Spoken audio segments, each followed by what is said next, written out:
Hello, welcome to Rewrite Your Reality with Reese. I am Reese, and today I wanted to discuss revision.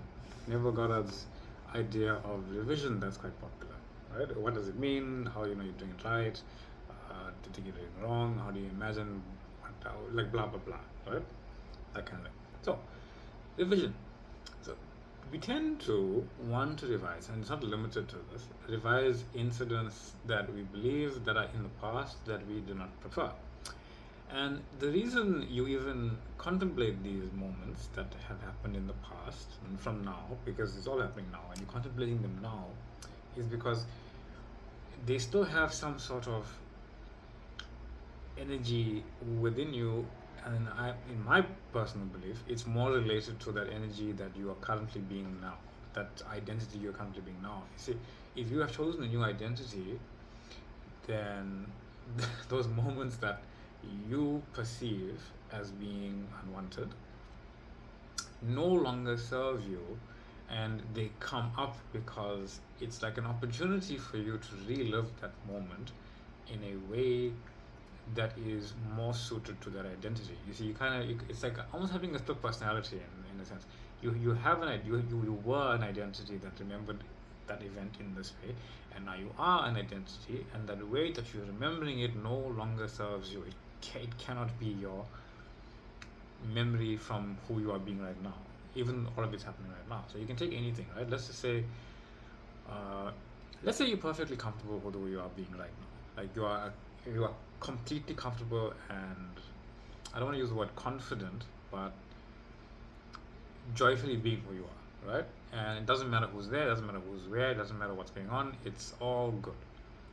You will remember an event that happened 5 years ago, 10 years ago, 20 years ago, however many years ago, and you remember it, and you remember people, or you will remember with the assumption that people were finding this funny, or you felt insecure, or whatever it was. You're remembering it from now, and it's like it doesn't feel good. It doesn't feel comfortable. It doesn't. It feels like a memory of someone else that you used to be. It doesn't feel good, right? And you're remembering it from now if you're more comfortable because you get to decide and choose a different version of yourself that manifests a different memory where you already exist, right? So, what does this do? What does this mean? You see, you are always living in the now moment, right? You're always living here, okay? That's a terribly straight line, not really, but you're always living here, and we perceive each of these heres like going forward, right? We perceive each year, here, whatever, as in like a linear thing, but you're only ever doing this, right? And there's a perception of what you think is going to happen, and there's a perception of what you think has happened. And as you go down the line of now, your perception of what you think is going to happen and your perception of what has happened is going to be different.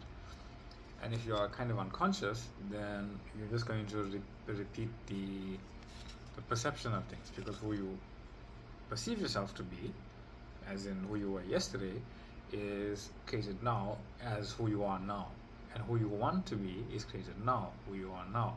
That's why if you think about successful people, they always tell you that forget about the past, it's yesterday, and focus on your goal. Your goal is tomorrow. Like if you want to win a tournament, you envision yourself winning, or what you would feel like having won. You envision that scenario that's where you win. Now, I'm not saying do that. I'm saying go a little bit further. I am saying that you are consciousness. You are God. You are the creator. You are all that is and ever will be and ever has been. Right? You are God incarnate as having a physical experience, but you are actually God. You are literally everything that you can imagine God is, you are that. So the more you imagine God is, the more you imagine yourself. So that being said, you don't necessarily only have to imagine your end, right? Unless you go to your end, but technically your end is more go to the identity you want to be, right? And it's a little difficult for some people to imagine themselves right here in the end that they want to be. Like if you want to be in a relationship or have a car or whatever it is, it's a bit, you start to argue with yourself that if you're doing it here, like right now, I'm obviously not sitting in a car in this specific instance, but I understand that there is a version of me who is doing that right now. Right? So for most people, they say go to your end. Right? Go to your end, imagine yourself how you would like to be and let the reality form around you, but you don't necessarily have to do that in your end. You can do that anywhere. I'll show you why. Because right now,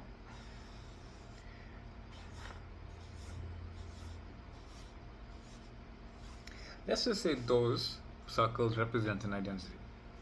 You are the consciousness, as if like right now, pretend your body, my body, is consciousness, dissociated completely from any of these identities, but completely aware that all of these identities exist within me, you, us, right?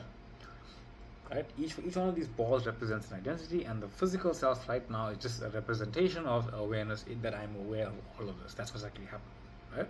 So if I am aware that I am all this here, and I only need to put my consciousness onto this identity as this identity, call it forth right now. I am that identity. I am who I desire to be. I am who I have always desired to be, and I am it right now.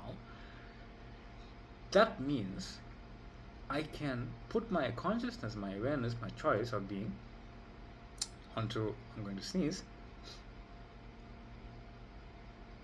No. Alright? Anyway, I'm going to put my consciousness onto a point that identity experiences. You see, this identity has a set experience. It's got a fundamentally set experience that is going to experience. This one's driving that car, this one's driving this car, this one has this shirt, this one has that shirt, this one is drinking that, this one is in love with this person, this one's doing that, this blah blah blah, right? So you don't necessarily only have to put your awareness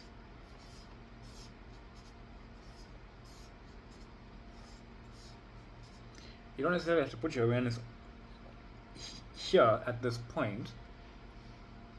You just have to be that identity, and you can put that identity, your awareness, that your consciousness that you are, your visualization, anywhere on this point, because these points are all happening now. It's all happening now. Like you see how you see this page, right? You can see this entire page. You can see everything happening all at once, but you have to express it linearly because we live in a three-dimensional experience. So you have to express things two-dimensionally to express them three-dimensionally because you are omnidimensional, right? You have to express things in the dimension that they are expressed on. So a page is two-dimensional, right? A page is two-dimensional. It's a two-dimensional thing. It's got two dimensions, length and breadth, right? A little bit of height, but that's for the existence of it. So on a two-dimensional page, you have to express things two-dimensionally, and the way you express everything is two-dimensionally. In a three-dimensional world that we live in, you have to have length, breadth, and width, and that width is usually like an expression of time, right?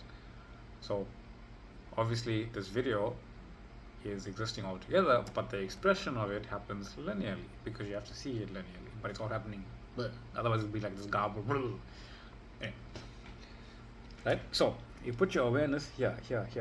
So what happens is when you be this identity, you put your awareness anywhere along this timeline. The timeline's all happening now. If you are here and you're conscious and you know, I don't really prefer this, I'm going to put my consciousness there, right? That one, straight through. Now you are on this timeline. So now you are that consciousness, because that's all you really did, right? This consciousness, this identity exists everywhere as this circle, right? It exists everywhere. So all you did was, I went there. But when you go there, you become this identity. This identity is everywhere. You become this, right? You are this.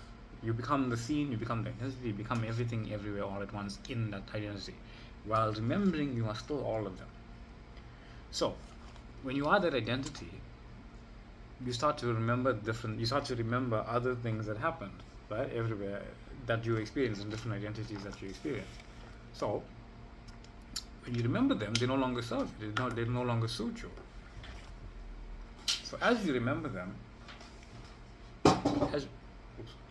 as you remember them, they no longer suit you. So you start to say, this doesn't really make sense because I'm no longer that identity that did this. I'll give you an example for myself. I was remembering something. I went to the beach one day, and it was a very special experience for me. But I used to do karate, and the reason we were there, the main reason that we were there, was to train because we were training on the beach that day because we were just having some fun with it, right? And it was a very special time, and I remember this. But now I shifted my identity into a person who is not doing karate. He just doesn't need it, doesn't need to do it, doesn't need to. So when I'm remembering from here, it doesn't make sense in time and space for me to remember that I am the person who does karate. I know that memory exists. I'm not denying the existence of that. I'm saying it no longer fits me as an identity to remember it in that way. And that gives me the opportunity to expand my own awareness into how I would like it to be from who I am now. And I'm no longer that person who did karate. So when I look back now, I imagine it in a different way, a completely different, new way. It's not new, it's not old, it's timeless. It's just new to me in my awareness that I'm aware of it now. So I did the karate thing didn't even happen. It's completely different how I would like it to be from who I am right now. The karate thing is gone in that reality, in that timeline, in that frame of reality. It's no longer a thing. So that's why when you imagine it from who you are being right now, and you see the frame that you want to see, you know you are that identity. I hope that's making sense. I really hope it's making sense. I'll use a third party thing, which quite a few people have the experience of this. Don't deny that. Don't ever deny that is an experience you're having. But know that the experience is coming from you, right? From your doubt, your fear, your this, your that. Nothing's wrong with it, right? It's something that does exist in experience. Nothing wrong with it. It's all God. It's all good. It's all beautiful. It's all love. It's okay to say this is no longer my experience. This is no longer my choice. My choice exists. And when you are being that identity, and you look back into your memory of things that you have shared with this person, or you look forward in things that you want to share with this person, you are literally calling forth an identity who is experiencing that regardless of any other experience that ever exists. It's brand new. And even if you have those thoughts about the old thing while you are experiencing it backward or forward, doesn't really matter, it's all one, and it comes up, let it just come up. Let it come up. Say, no, that's an experience of reality. That's not the only part of reality. Reality is infinite, and there exists a identity of me that is experiencing reality exactly the way I want to experience it, and I'm choosing to be that identity. I'm choosing to look back from who I am now, let it form around who I am now, let it truly form around who you are being right now. And when it does that, you will experience something greater than what it was, because you are greater than who you are. And when you do that, you feel the love of it, and you actually automatically feel so grateful that this exists, that this love is within you. It is, right? And you can enjoy it and love it and know everything is always changing. If it wasn't changing, you would not be changing. Everything is always changing, and you are the front and center part of that change. You are the front and center part of the change that you want to see. You are the change. So when you're looking back into your memories and you realize this doesn't serve me, this doesn't suit me, this is not who I am anymore. It's you allowing you to make a conscious choice of your identity and how you would like things to be. So be that identity and let that whole story morph, rearrange, come forth from the invisible that suits that identity you are being right now. That's the change. That's the choice. You're choosing a different reality, and don't force anything. Just be that identity. Let it just come to you naturally. Just let it just unfold, and then do it again. Play it over again. Play it over again. Play it over again. Enjoy it. Enjoy the newness of it. And I've from my identity, I've looked back at certain things, and it's like, wow, this is so different from how it was, but it makes more sense to who I am now. So, hope that makes sense. Neville Goddard's revision. I had a thought about it. I thought it might be helpful. Thank you for being here. Thank you for the liking. Thank you for the subscribing. Thank you for the questions that I get on Facebook, especially on my Messenger and everything. If you want a specific question, leave a comment below. Thank you for the love. Thank you for the bliss and the advice. Even some people have reached out to offer me some different ways of communicating back and forth. Appreciate it. Much love. And when you are imagining, be bold. Boldly choose an identity. Boldly see how you want that reality to have been. Boldly choose how you want it to be, and boldly surrender it all to your higher self, saying, I've chosen, and I choose to implicitly trust you. Do that. Anyway, much love. Take care, and I'll see you on the next one. This is Reese. Rewrite your reality, etc., etc., etc. Bye.